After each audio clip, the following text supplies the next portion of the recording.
अस्सलाम वालेकुम नाज़रीन, मां आहियां तव्हांजो पंहिंजो वहीद मेमन। नाज़रीन, जीअं त हिन वक़्तु बल्दियाती इलेक्शन जूं सरगर्मियूं ॾींहों ॾींहुं तेज़ थींदी पई वञनि। ॿिए तरफ़ सियासी पार्टियूं उम्मीदवारनि खे टिकट ॾियण जे सिलसिले में पिणु मुंझारे जो शिकार नज़र अची रहियूं आहिनि। उन हवाले सां अॼु जे प्रोग्राम में असां सिंध जे ॿिए नंबर वॾे शहर हैदराबाद जी ॻाल्हि कंदासीं। सिंध जे ॿियनि इलाइक़नि खां हैदराबाद जी सूरत हाल कुझु दिलचस्प नज़र अची रही आहे। 9 तलकनि ते मुश्तमिल हैदराबाद ज़िले में हिक पासे क़ौम परस्तनि जो इतिहाद जुड़ी चुको आहे, त वरी ॿिए तरफ़ सिंध जे वॾी पार्टी पीपीए में ग्रुप बंदी सबबि पीपीए जो नज़रियाती कारकुन पिणु मायूसीअ में मुब्तला नज़र अची रहियो आहे। उन सां गॾोगॾु पीपीए जे मुंतख़ब थियल गुज़रियत बल्दियाती नुमाइंदनि जी पिणु कारकर्दगी चङी चोखी न आहे, जेका पिणु पीपी क़यादत लाइ ॻणतीअ जोगी ॻाल्हि आहे। जॾहिं त हिन वक़्तु पीपीए पारां बीठल उम्मीदवारनि खे अवामी रद्द अमल खे पिणु मुंहुं ॾियणु पइजी सघिजे थो। ॿिए तरफ़ क़ौम परस्त पार्टियुनि जो पीटीआई सां नओं इतिहाद। छा हैदराबाद ज़िले में पाकिस्तान पीपल्स पार्टीअ खे टफ टाइम ॾेई सघे थी या न, उहो त वक़्तु ॿुधाईंदो। पर हिन वक़्तु हैदराबाद जे तहलके कासमाबाद जे रहवासियुनि खां जॾहिं बल्दियाती इलेक्शन बाबति राय वरिती वई त कुझु महसूसु ईअं नज़र आयो त कासमाबाद जो कारकुन पंहिंजे यूनियन काउंसिलनि ते नवां चेहरा ॾिसण जो ख़्वाहिशमंद आहे। उन हवाले सां महबूब न्यूज़ नेटवर्क टीवीअ पारां जॾहिं कासमाबाद जे अवाम खां राय वरिती वई त अवाम जो छा चवणो, अचो त ॾिसूं।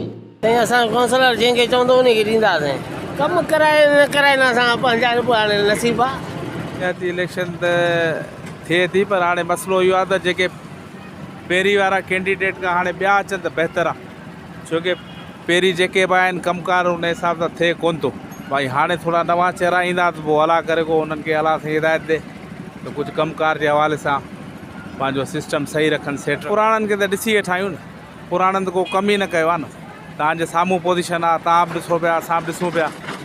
बाक़ी इहो आहे त असां बि चऊं था थोरो मिड़ी चेंजिंग हुजे।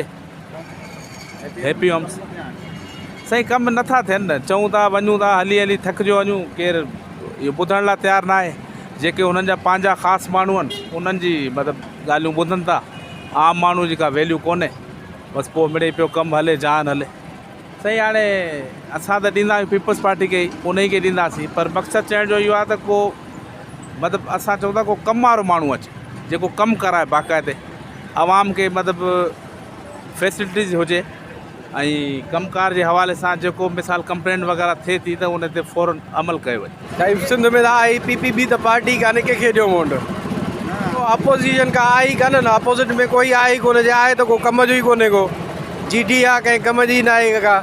पीटीआई जेको अशर कयो आहे 5 साल में उहो तव्हांखे ख़बर आहे, मजबूरी आहे पीपीए खे ॾियणो पवंदो। बल्दियाती इलेक्शन मां इहो चवणु चाहींदो त सुठे नस्ल खे आणियो त हिते आवाम जी ख़िदमत करे। उहे पुराणा माण्हू न आणियो जो पंहिंजे ॾेखारीनि हिकिड़ो स्टेट ड्रामा करियो, ॾेखारियो माण्हुनि खे अचनि गुज़िरियल इलेक्शन खां पोइ 5 साल खां ज़ाहिर ई कोन इलेक्शन टाइम थो अचे त असांजा पुट बि थियो पवनि, असांजा बचा बि थियो पवनि, ऐं पीर फ़क़ीर बि खणो गॾु कनि, क़ुर बि खणो, मेड़ खणो। अचनि महिरबानी करे इन्हनि माण्हुनि खे कढो, ॿिए पासे खे घर दरिया ढंढ में हणोसि, की नौजवान नसुल आणियो, को सुठो नसुल आणियो। भले पीपल्स पार्टी जी हुकूमत रहे पर नसुल सुठो आणियो त आवाम जी ख़िदमत थी सघे। चोर लुटेरा न आणियो, हिकिड़ो मुंहुं कारो दांगीअ मादो करे, ॿियो तए मादो करे, चहिरो मटिजे थो। नसुल नओं आणियो, नौजवान तबिको आणियो, अने पुराणनि खे पुराणा तो हुकुमरान खे ढंढे तरे में समुंड में किथे छलाइजो। ख़ुदा जो कसम मां फांसी आऊं ख़ुदकशी करियूं अने पुराणनि खे मुंहुं ॾियूं। जेकॾहिं नौजवान जेकॾहिं मौक़ो ॾींदा त थी सघे थो त कुझु सुधारो अची सघे थो। छाकाणि त हेतिरो वक़्तु थियो आहे, अञा ताईं माना उमेदुनि ते दुनिया क़ाइमु आहे। अञा हींअर ताईं त असां ॾिसूं पिया त अञा को कमु उहो थियो न आहे, पर असांजी उमेदु इहा हींअर आहे, अञा सुठी सोच रखंदा त अलाह साईं सुठो कंदो। सो उमेदूं आहिनि त जेकॾहिं नौजवान नस्ल अचे थो त मता का सुधारो अची वञे। पूरो हैदराबाद असांजो ॾिसो था, रोड रस्ता अञा थोरा घणा ठहिया पर उहो ते बीह विया आहिनि। हींअर ॾिसो रोड रस्ता खोटिया पिया आहिनि, लाइनूं खुलियूं पियूं आहिनि, पर उहो न आहे, उन्हनि ते अमल न थियो आहे। असांजो जीअं फोटो नालियूं न आहिनि जीअं फोटो, रोड रस्ता न आहिनि जीअं फोटो, अब ॾाॾे खां वठी जीअं फोटो, जेको थींदो बि जीअं फोटो, जेको न थींदो बि जीअं फोटो। मेन मसइलो न शुरू खां वठी असांजी जेका अबनि ॾाॾनि खां वठी असां इहे जेका चेहरा असांखे मिलियल आहिनि जहेज़ में, ऐं इहे असांखे खपनि। जहेज़ में जेका शइ मिलंदी आहे, अहिड़ो असीं हूंदासीं ओड़ो ई असांखे जेका हुकुमरान मिलंदा। कंहिंखे ॾियूं, हर को पंहिंजे मुफ़ाद जे ख़ातिर तो वोट वठे। जेॾी महिल वोट वठण जो टाइम हूंदो आहे त ओॾी महिल भॼंदा ईंदा आहिनि। बाक़ी हाणे जेॾी महिल कम जो टाइम हूंदो आहे त पोइ केरु नज़र ई कोन ईंदो आहे वोट वठण खां पोइ। हाणे को नओं को अचे, नओं चहिरो को अचे, सम्झे न, उहो अचे त असां उनखे वोट ॾींदासीं। बाक़ी हिननि खे असां आज़माए ॾिठो आहे, को फ़ाइदो न आहे हिननि सां। बरसाति में त ॿोॾि अचे थी, बरसाति थिए थी त एॾी ॿोॾि अची वञे, हद खां वठी पाणी घरनि में माण्हुनि जे अची वञे, दुकाननि में, इहा हालत आहे। चवंदा वोट ॾियो ई न त बहितर आहे। साॻियूं ॻाल्हियूं थियूं सर न, साॻा फराड था थियनि।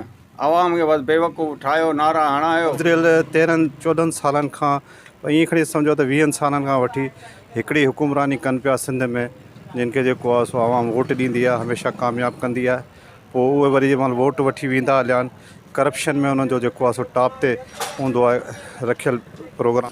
सदारती निज़ाम लॻो पियो हिते, माना जेको आहे सो जागीरदारी निज़ाम आहे, ॿियो को हिते निज़ाम न आहे। बसि असल में छा आहे जो आवाम ज़हनी जेको आहे न असांजी ग़ुलामी जी, ग़ुलामी खां उनखे ज़हनी जेको आहे सो उनखे निकिरणो पवंदो। ॿिया नुमाइंदा चूंडणा पवंदा उनखे। अधु रोड आहे, अधु कोन्हे को। सिंध में जेसी नई पार्टी न ईंदी, हीअ त 40 साल खां हुकूमत कनि पिया। सिंध जी हालत सभिनि खे ख़बर आहे। कहिड़ी कोन थो कराए, कंहिंखे वाह ई कोन सुतो पिया। न वोट कोन ॾींदासीं। रोडनि ते भरिजी थो वञे, माण्हू निमाज़ पढ़ण लाइ परेशान लॻा पिया। ॾिसूंसि था जेको वॾो थींदो उन्हनि जे सही तरीक़े सां हलंदो, उनखे वोट ॾींदासीं। सहूलियत थींदी तॾहिं ॾींदासीं न, जेको सहूलियत कंदो उनखे ॾींदासीं। मूंखे त फ़ाइदो ॾींदा, हुकूमत खे छा फ़ाइदो ॾियो? हुकूमत छा कई असां सां? कहिड़ो हेल्प कई आहे? महांगाई जा केतिरो कई? किथां खाऊं, किथां वठी अचो कनो? हा त उहो ई थो चवां, जेका सही आहे अचे थो ख़्यालु करे, देखभाल करे। जेके पहिरें जा वेठा आहिनि, ज़ुल्म जा वेठा आहिनि, बेकार वेठा आहिनि। नवां चेहरा नवां अचनि त अञा बहितर आहे। इंसान जो त ख़्यालु ग़रीबनि जो करे, ग़रीब कमाईंदा, अमीर वेठा आहिनि घरनि में, ग़रीबनि को तकनि ई नथा। कोई नालियूं वालियूं त ॾिसे थो पाण, बरसाति में हिते त नालियूं घणियूं को साफ़ु हूंदियूं बि न आहिनि, पाणी बीठो हूंदो आहे रोडनि ते। इहो हूंदो आहे। असां चऊं था PP हुजे या कहिड़ी बि माना हुकूमत अचे, पंहिंजो तरक़ियाती कमु कराए, स्कूल ठाराए, पढ़ाई मौजूदु करे, कारोबारनि खे माना हर शइ जेकी महांगाई आहे सस्ती कराए, हर शइ कराए।